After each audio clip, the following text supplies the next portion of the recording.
Привіт! В цьому відео ви побачите, як проходити стовпи, всі зв'язки стихій, всі три типи стовпів, доступними бюджетними героями і з командою, яку може зібрати навіть новачок. І так, переходимо до першого нашого стовпа. Перший будемо розглядати вогонь яд, тому що так вийшло, що якраз цей день від мене відкритий. Використовую, як я сказав, бюджетну команду. У нас прокачаний ядро стихій таким чином, можете бачити, зв'язок з 5 героїв прокачаний вже повністю. Майте це на увазі, тому що це серйозно, 20% буст. Тобто майте на увазі, що так воно в мене прокачано. Далі, перейдемо до самих героїв. Фрубат, основний танк. До речі, у нього мішочок. Я тестував з мішочком гірше, ніж з скарабеєм. Рекомендую вам скарабей використовувати на фрубаті під час проходження цих стовпів, тому що з ним краще, реально краще виживає. Сет бафу атаки, бафу дамагу нашим ядовикам. І що особливість це точність. Йому треба дати більше точності. 200-250 точності, тобто, щоб він накладав свій штраф атаки. Другий саппорт Адольфус. Адольфуса заколка Антінаї. Класний артефакт, такий бюджетний для нього. По талантам від мене прокачаний верхня гілка. Не до кінця, але цього достатньо. Далі сет заливу. Заливає він тільки себе цим сетом, щоб він швидше міг давати щити команді і тим самим підхилювати її, бо в нього пасивка саме так працює. Далі така палка у Адольфуса, яка знімає послаблення при накладанні щита. І, що важливо йому, дати просвіт. Дайте йому просвіт, багато просвіт. 400, багато, але класно. Чим більший просвіт, тим більше в нього щити. Ну і захисту, звісно, трошки можна дати. Хоча тут це не критично. Далі, зв'язка яду. Розкольщик у нас шинк. Вона одягнена ось такий сет. Коли вона накладає послаблення, збільшує дамаг на 8%, стакається 4 рази. Можете дати їй сет як у Фрубата і буде не гірше. Точно не гірше. А Фрубату якийсь сет танка там, або сет зменшення дамагу в команді, теж буде добре. Рукавички на підхил від послаблень. Для неї дуже добре підходять. Нижня гілка в неї прокачана до 4 рівня. Ну і рука відьми присутня. Точність треба, щоб вона накладала саме ці яди. Захист 700, в неї 800 додатково. Далі Хорус і Елі. Основні ДД. Хорус захист, звісно ж, сет. Можете дати інший атакуючий сет, але я вибрав цей на ігнор захисту. І дав йому трохи більше захисту і ХП, щоб в нього було. Я, здається, рунку одну поміняв, так, поставив на захист. Ви можете в допах знайти отут захист. От я, до речі, знайшов. І буде теж непогано, тому що тут іноді ДД може впасти. Не завжди вони проходять, просто іноді буває, що падає. Крит шанс в мене 60%, але Хорус бафає собі крит шанс, якщо на ціль накладений послаблення. Тобто на босі в кінці буде в нього вищий крит шанс, там 70-80%. 65% все одно цього буде. Мінімум 65%. Артефакт на збільшення дамагу, коли ми маємо щит. Теж дуже добре. Елі має око. Артефакт. Таланти не прокачані, хоча бажано прокачати. Також є куртка на дамаг по розколу. Повишений. І такий сет. Також я шукав трохи йому захисту. І поставив одну рунку на захист, щоб він жив. краще. Далі, якщо у вас є проблеми з виживанням, поставте ауру захисту від Фрупата. Давайте я її поставлю. Вони в мене з атакою аури проходили. Поставлю ауру захисту. От, ну і покажу, що дамагу тут вистачить. Так, що у нас там? А, я мішочок поміняв. З мішочком гірше, зразу кажу, з скарабеєм Фрубату краще. Розташування. Фрубат тут, Шинк обов'язково тут, тому що в кінці, в останньому раунді, у нас буде один бос тут і два по краях. І Шинк, якщо вона прибіжить до цього з краю тут, вона буде накладати розкол тільки на нього. Якщо тут на нього, треба, щоб вона отут стояла і вдвох накладала розкол. По трьох вона, на жаль, не вміє. Таймінги, важливі таймінги. Адольфус без таймінгів, Фрубат без таймінгів. Атакери. Шинк 12, ТД 13. Можна зробити їм по-різному, тут вже як хочете. Перезарядка 20, якщо будете використовувати сет, який на 10% зменшує, то 18. Далі. Окремий час для кожного з етапів. Я в атакерів і в шинку включаю. В саппортів виключно, там таймінгів немає. Це допомагає якраз таки на босі, щоб в нас не вийшов розсинхрон. Чому виходить розсинхрон? Є Ечес, в слідуючому раунді є Хорус, який накладає на нас або штраф перезарядки, або під чарами, або стан. І Шинк тормозить і ходить після атакерів. Цього не повинно бути, а якраз таки настройка, коли таймінги вмикаються в кожному раунді окремо, якби запобігає розсинхрону таймінгів. Використовуйте їжу. Давайте я використаю на точність і атаку. Вони без неї чудово проходять, але точності Фрубату іноді не вистачає. Це давайте запускаємо. І дивимося, як це все буде проходити.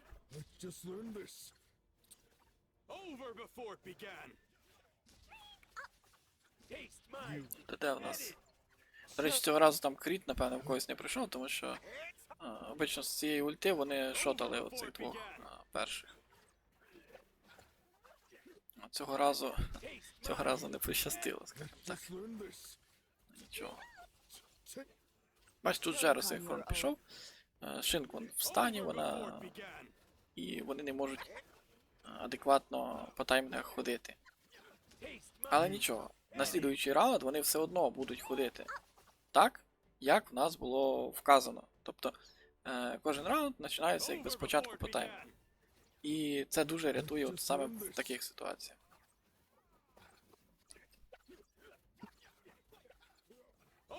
Хоча я не знаю, чи тут Шинк встигне зарядитися. Так, вона не встигає просто зарядитися. Ну нічого, на слідуючий раунд, дійсно, на слідуючий раунд вона встигне зарядитися. І щоб на боса вони вже ходили адекватно. А тепер, нормально, вони, нічого страшного, якщо вони пізніше зарядяться. Це не страшно.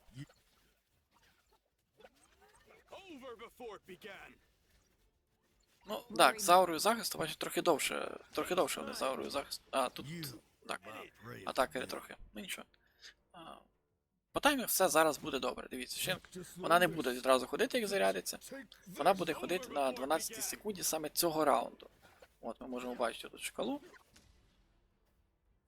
От, Шинк ходить, ну, ці будуть трошки пізніше, тому що. Але нічого. Якраз в штраф захисту вони встигають і б'ють, і все добре. Бачите, дуже добре, що дав захист трохи атакерам, бо вони там отримують досить серйозні такі тички. Можете бачити. Тому трохи захисту атакерам давати. Ну і, звісно ж, аура на захист якраз таки допомагає. Ну, треба якнайшвидше вбити цих маленьких големів. А одного великого вони швидко. От Шинк, вона отам стоїть і вона зачіпає і центрального великого голема, і маленькому штраф захисту накладає. За рахунок того, що в неї таке розташування потрібне. Якщо поставити інше, то може бути гірше. Чому гірше? Тому що вона буде накладати тільки на маленького голема штраф захисту, а великий не буде отримати в той час потрібний нам дамаг. Дивимось, тут у нас все добре йде, штраф захисту є, атаки б'ють. Елі трошки, все добре. Елі дуже багато, до речі, зносить. І от маленький оцей ще живе, от його б швидше вбити, і тоді б велико взагалі швидко в нього ХП знімалося б, але бачиш, що немає такого героя, тільки Хорос в мене. Він б'є отак по всій площі, трьох дістає. Еллі, ну, Еллі 3 лінії перед собою тільки може вдарити. Але нічого, цього все одно вистачає. І вони довго. Так, з аурео атаки швидше, але проходять. Головне, що проходять. Ну і ще, звісно, треба розуміти, що у вас може бути якісь міфічні артефакти. От, до речі, Хорос впав не дуже добре, але вони все одно встигнуть пройти. У вас можуть бути якісь міфічні артефакти, у вас можуть бути міфічне обладнання, що дуже сильно забустить вам проходження. Наприклад, шолом або пушка, яка бафає на 16% атаку. Якщо ХП противника переважає ваш на 50%. От ставите на атакерів таке обладнання, і у вас буде все набагато краще. По швидкості проходження саме. Ну а ми переходимо далі до слідуючого боса. Далі команда Темряви і Льоду. Вона теж складається з доступних героїв. Єдине тут є Дзірт. Дзірта ви можете поміняти на героя заморозки, такого як Равена, Доркурас, Уша. І це буде точно не гірше, а в випадку Уші і краще. І, ну, і Ровени також.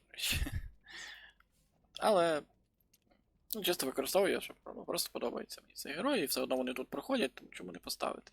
Це якраз так такий герой, коли у вас щось проходиться дуже добре, і ви хочете ним пограти, от як я в даному випадку, тому я його поставлю. Артефакт унікальний ми можемо його поставити. Хоча і без нього вони проходили. От, але давайте поставимо, щоб гарно виглядало. Основний танк Еуріон, він тут одягнений в точність, захист, точність, і лампа для швидкості перезарядки ульти. Також сет зменшення урону по команді. Точність для якраз таки штрафу атаки по площі він його дає, тому якби він нам буде дуже корисний в кінці на босах. Гілка талантів вкачана в нього верхня. Можна і середньо качати, це так принципово. Торіна сет швидшої перезарядки, коли він отримує дамаг. Гілка талантів середня через оцю от через цей гарний талант, який баф сейвить наших дальників. Веретено, яке допомагає нам з підхілом, і просвіт. Давайте йому багато просвіту. І також захист. Можливо, можна ОЗ замість захисту поставити. Це теж буде дуже добре. Дзірта ми розглянули, розглянемо Раву, вона у нас розкольщик накладає руку відьми, бафає дамаг команді. Відімір б'є сумасшедший дамаг, одягнений в дамаг, звісно ж. Але я зробив дві рунки. Одна захист відсоток в допах знайшов, і ОЗ трошки. І знайшов захист от така негативна руна, тому що ну, я перед цим зіграв бій, спробував. От Відімір впав. Вони пройшли, але Відімір впав. От, тому я вирішив додати захист. Аура. У нас є вибір, аура атаки, аура критуру. Я вибрав ауру Дзірта. Раз ми вже його тут використовуємо, то хай буде. Навички. Таймінги, точніше. Відіміру не ставимо. Еуріону і Торіну теж не ставимо. Ходить Рава на 12, Зірт на 14 кожні 18 секунд. Цикл увімкнений тут. щоб окремо запускалися вони. Ну і дивимося, як вони будуть проходити. Насолоджуємось, так скажемо, боєм. От, що я хочу сказати, що от, реально, от, Зір це. Він непоганий, він в деяких івентах заходить там і ну, так гарно б'є в деяких моментах. Можна його використовувати там, де масовий дамаг. Але все-таки, ну, постійно ним грати не вийде, тому що це буде сильно вас просаджувати по дамагу. Ну і по результатах, якщо там на арені, наприклад. Все-таки він не настільки потужний. А от там, де ви проходите, да, і якщо вам подобається цей персонаж, чому б не поставити, просто щоб він там грав у вас. Ну, я вкачав його, та я знаю, що я його там буду мало використовувати, але заодно навички йому.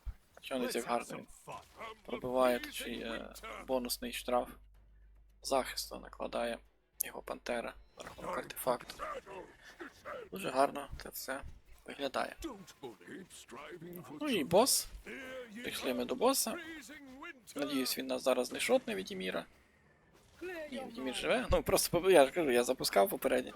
І там Відімір спочатку при смерті був, а потім взагалі помер.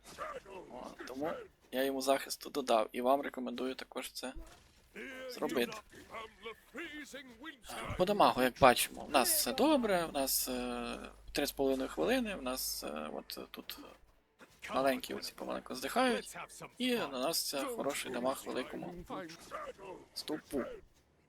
Еуріон сейвить команду, Еуріон вішає штраф атаки. Висіло, я бачу, не пропав. Ну, на 5 секунд, правда, от, наприклад, є. І от він б'є якраз під штраф атак. Тобто інколи може засейвити, тому я в деяких ситуаціях рекомендую ставте Еуріону точність, хай вона буде в нього. От.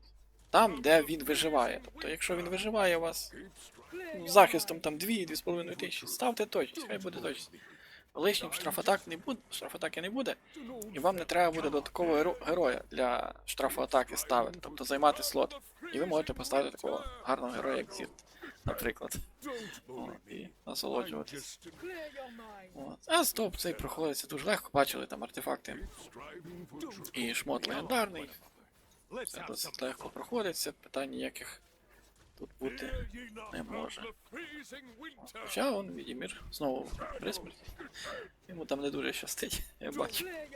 Але нічого, цього разу він вижив. Тому така от історія з цією командою. Такі от стовпи. Найлегші стовпи, напевно, якраз таки темрява і льоду. Ще, я не знаю, вони... Якщо у вас є хороші герої, напевно, вони всі легкі. А для ФТП, ну, напевно, темрява і льоду найлегше. Тут і саппорти хороші, і дамагери от масові, класні. Які досить добре справляються з босом.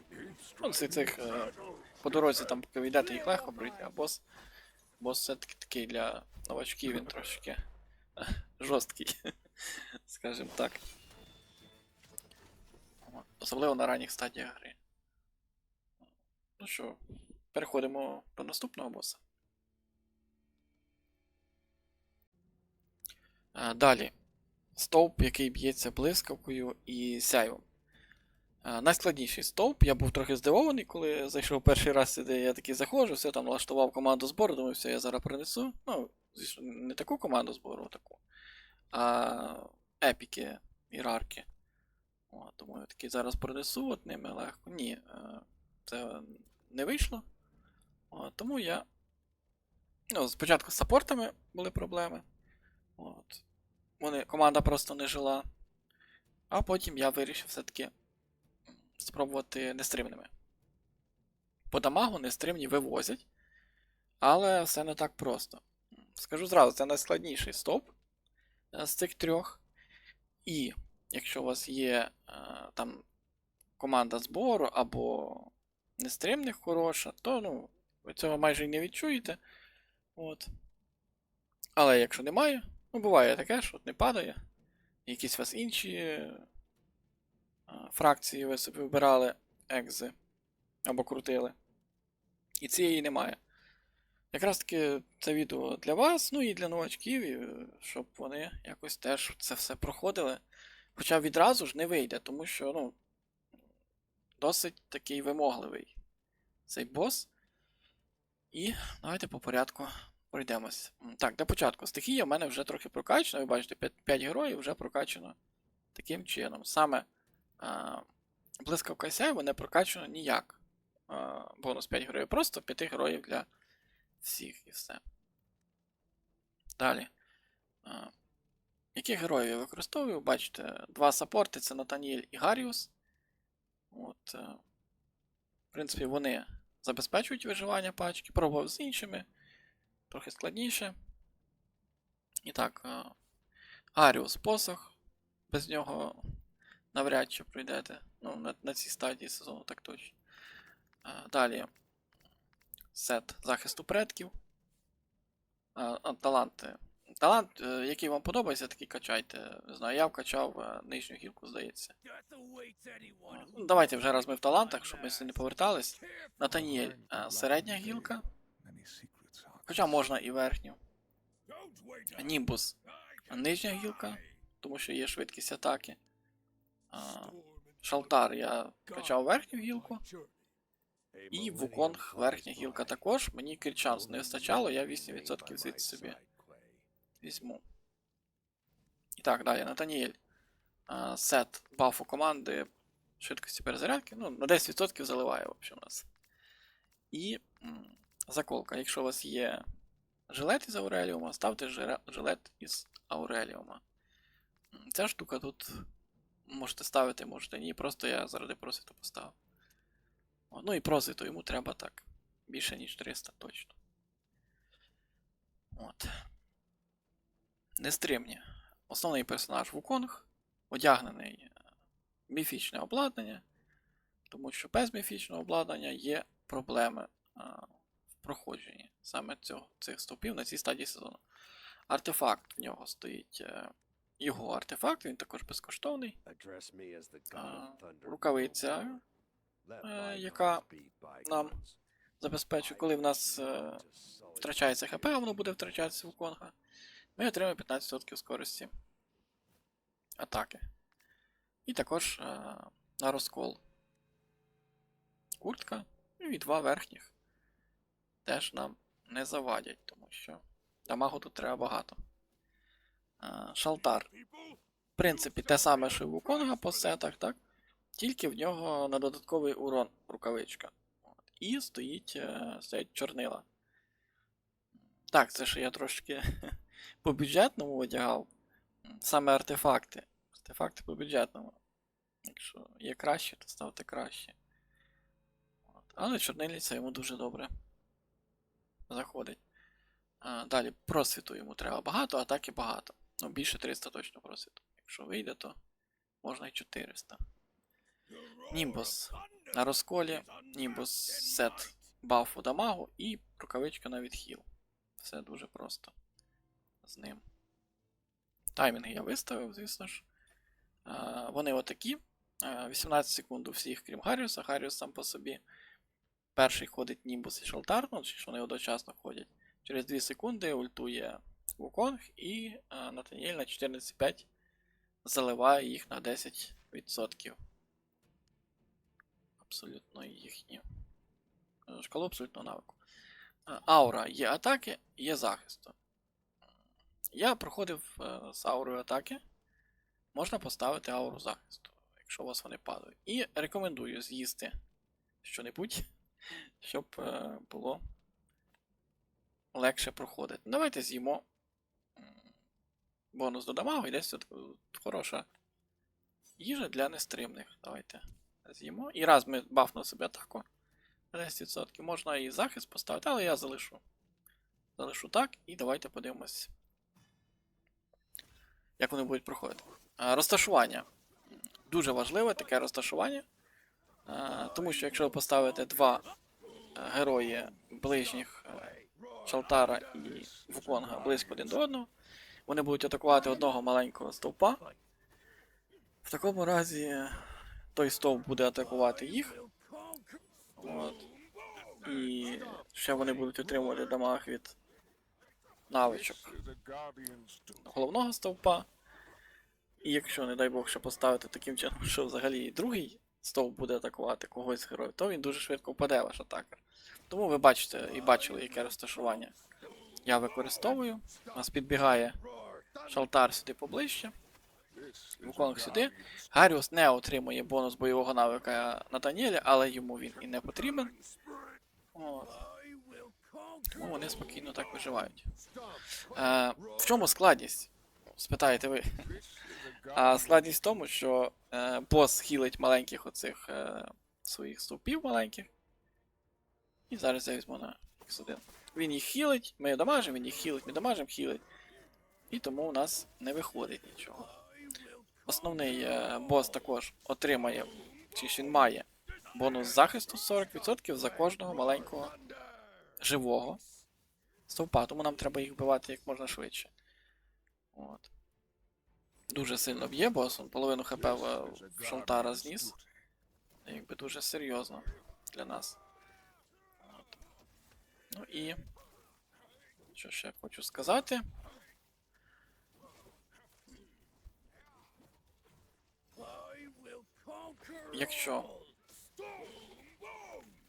Якщо брати, наприклад, команду з дальниками, буде трошки, напевне, краще вам виживати. Трохи легше. Бачите, у нас Німбус, дивіться, скільки в нього хп, фоловенький там стоїть. От. Буде трошки краще виживати. Тобто, якщо у вас є там Івеліус, Тарівол, то ви можете замінити героїв